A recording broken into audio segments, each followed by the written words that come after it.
Did you ever notice how much effort goes into not saying the word disabled? A lot of people will instead say special needs or differently abled.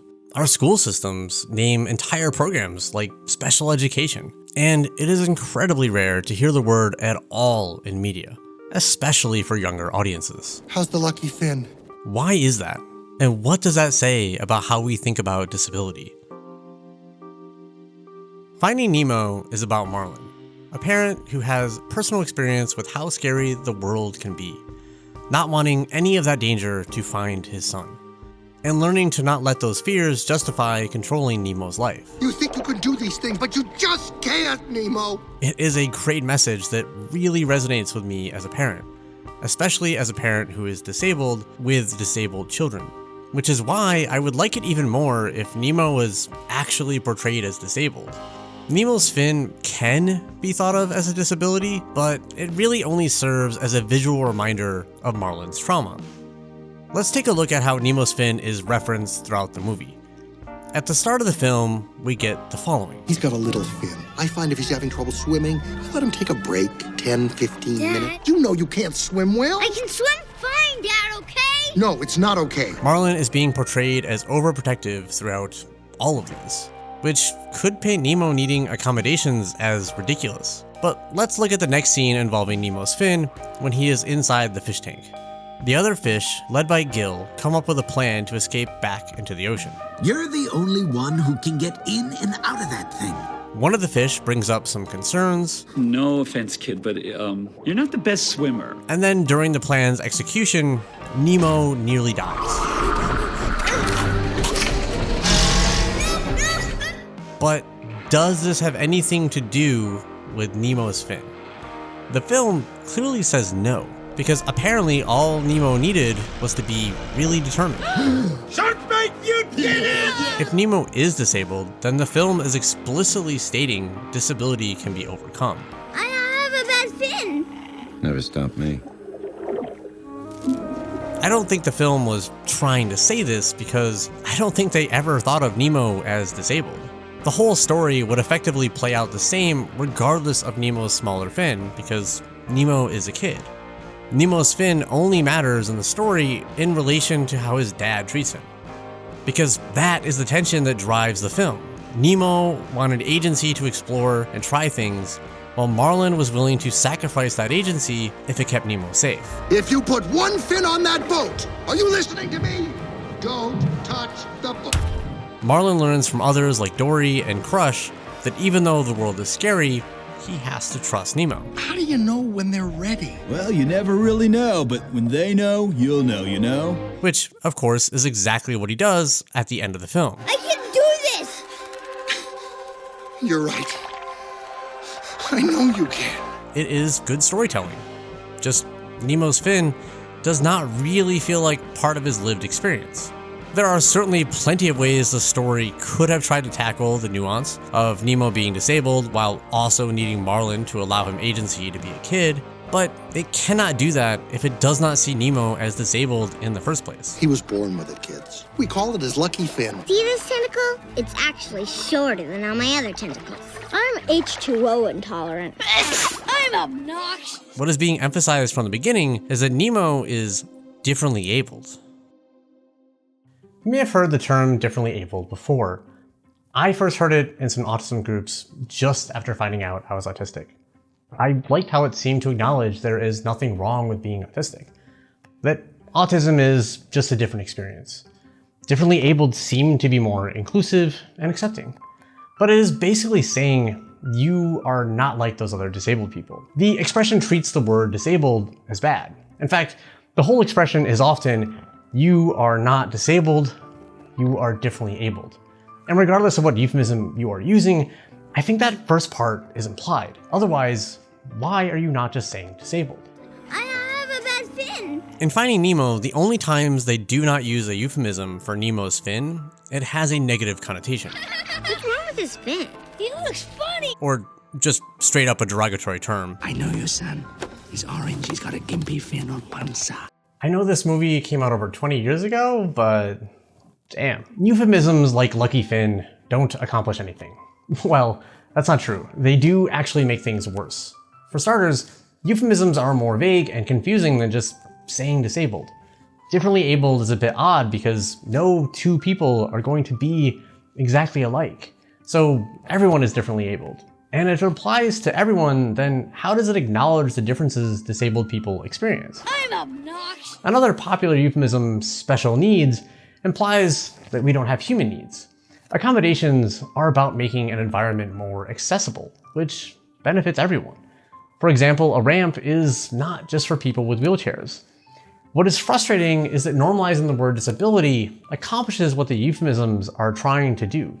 It celebrates diversity and helps remove the social awkwardness around disability. It would be so nice to be able to ask for support without feeling like we have to perform mental calculus to decide if it is even worth bringing up needing accommodations. Having to deal with everyone awkwardly not knowing what to say or acting differently around you sucks. And even after that, there is a good chance you will be denied support anyhow, including supports that are legally protected, which is another important reason to use the word disability. Disability is the word coded into the law, like the American with Disabilities Act of 1990, also known as the ADA. We should all be learning about this as early as possible, but even our schools avoid the word disability. I was recently at an IEP meeting for one of our children, and the staff literally handed me a paper titled Rights for Parents of Children with Disabilities. But out loud, they replaced disabilities with special needs. They made sure to say it in the sweetest tone they could manage too, as if special does not get used as an insult. This approach of discussing a child's disability leads to a lot of fear in parents like Martin. There was a huge focus on scores related to standardized tests when going through assessments, even bringing up a child's IQ of all things. I was not thrilled to hear how excited the psychologist was to score our kids' tests, because in her words, they did so well. All I cared about was the supports that could be provided. But going through this recently reminded me why parents might choose to use phrases like Lucky Finn. Some even go so far as to hide their kid's diagnosis or forego getting one altogether, worried about the stigma that might be attached to it.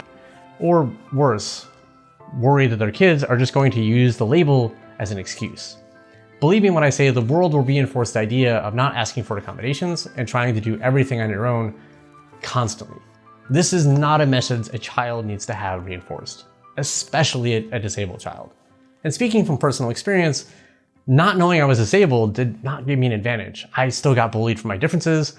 I just internalized that something must be wrong with me. I have heard many similar stories from others. Look at how often Dory apologizes for having short-term memory loss. I'm sorry. I'm sorry. I'm sorry. I'm sorry. I'm sorry, I can't remember right. Speaking of which, let's talk about Finding Dory. Finding Nemo presented Dory's short-term memory loss mostly as comedic relief, and she did not really get to have an arc of her own aside from remembering something. P. Sherman, 42 Wallaby Way, Sydney. I remembered what it said. I usually forget things, but I remembered it that time. In Finding Dory, we get a fleshed out disabled character. While the events of Dory's story are kicked off by remembering something, her disability is not the focus of the story. The film isn't about explaining her disability to us or somehow getting rid of it or overcoming it. There is even a celebration of her differences. Yeah! What would Dory do? Without erasing her disability. Please, Marlon. I can't find him on my own. I'll forget. The entire movie, we see she does not shy away from asking for help, or recognizing what she is and isn't capable of. But Hank, I can't go in the pipes alone. I'll forget where I'm going. When Dory eventually does try to navigate the pipes, she does forget.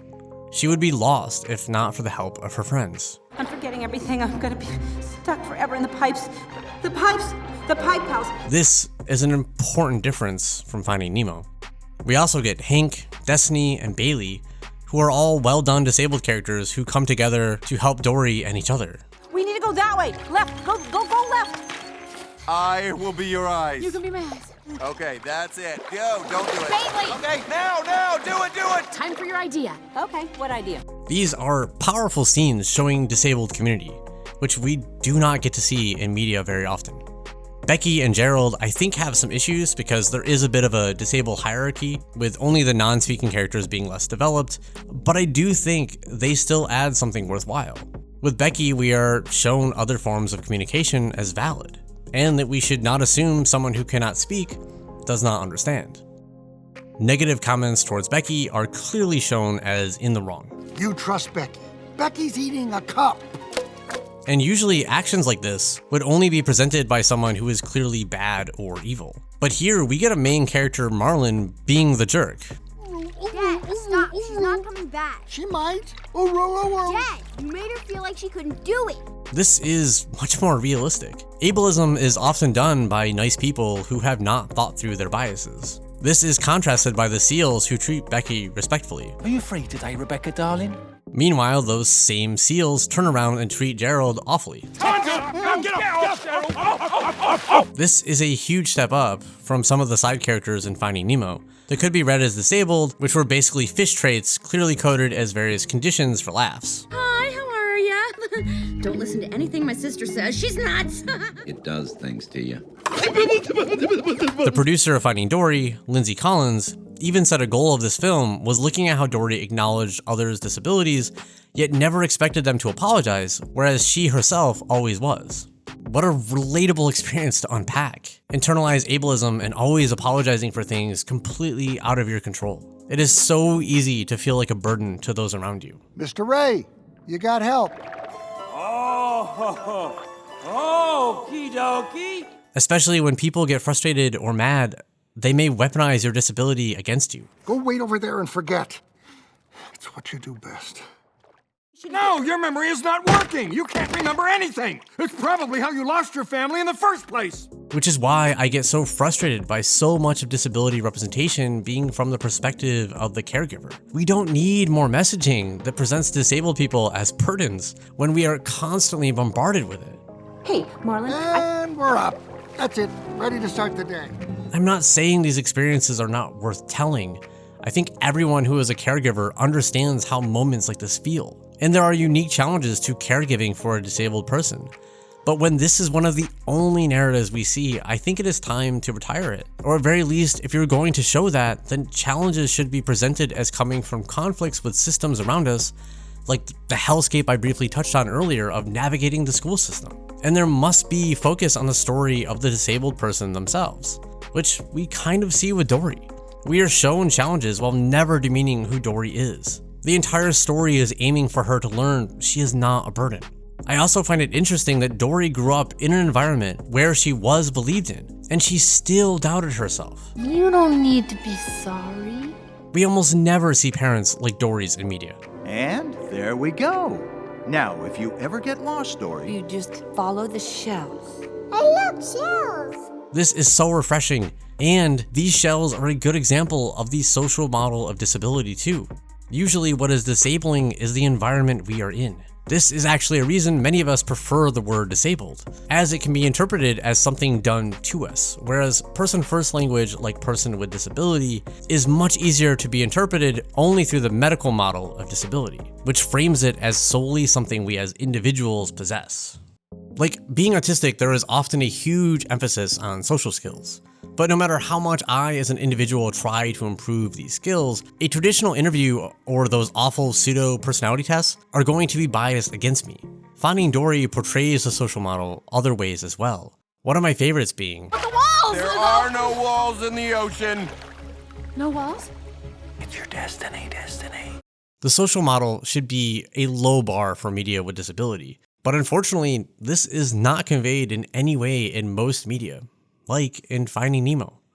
Hopefully, the takeaway has not been that Nemo is bad and Dory is good. I haven't gone over every aspect of these films. Hell, Finding Dory has a weird joke about Bailey faking things and doctors not believing them. He thinks he can't use his echolocation, but I've overheard the doctors talking. I'm right here. There's not a thing wrong with him. Every word you're saying about me. This is a huge problem many of us face when having to deal with the medical system, and it sucks this is an often used trope. So see, it's Nemo is bad and Dory is less bad, because we are not allowed nice things. But in all seriousness, when I talk about quality representation, I don't necessarily mean it is all positive. There are some things I don't like in Finding Dory, but there is depth that just did not exist in Nemo. So I'm going to be a lot more forgiving of some missteps if the majority of what is shown is thoughtful. Art is messy, and I would rather people be willing to make missteps as long as they are putting some effort in. I do think Finding Dory would have been even better if they actually mentioned Dory was disabled. What an amazing opportunity to introduce disability to kids, to make it explicit. Unfortunately, this could not happen, because the director and co-writer Andrew Stanton clearly still thinks of Dory as differently abled. He had this to say when asked about her having a disability. I never think of it as a disability, even though that's the perfect word for it. I saw it as... it's her uniqueness. She sees it as a flaw, as something she has to compensate for. Stanton, like many others, seems to think of disability only as a tragedy. As he goes on to say, Dory became superhuman, or superfish, at being friendly and helpful and humorous and insightful. It's all these things that will make somebody not ditch her. I knew that was how she was made from the day I came up with her, and that's why I always saw her as tragic. This refusal to explicitly represent us or to refer to us as disabled only harms us further. If you want to be sensitive, then use the terms that we prefer. There will be some variation which you should take into account on an individual basis, but the vast majority of disabled people are going to prefer being referred to as a disabled person or maybe a person with disability. Thank you so much for watching. Please consider supporting our work over on Patreon. You can join for as little as $1. Speaking of which, thank you so much to all of our patrons. Your support helped us be able to invest into additional equipment, like some of the lights I'm using to film this now. I especially want to give a huge shout out to Stimpunks for supporting the channel. It means a lot to be given support by a nonprofit built by and for neurodivergent and disabled people. I'm sure I will be using their many resources as I work on future videos. Take care of yourselves, and remember, you're not alone.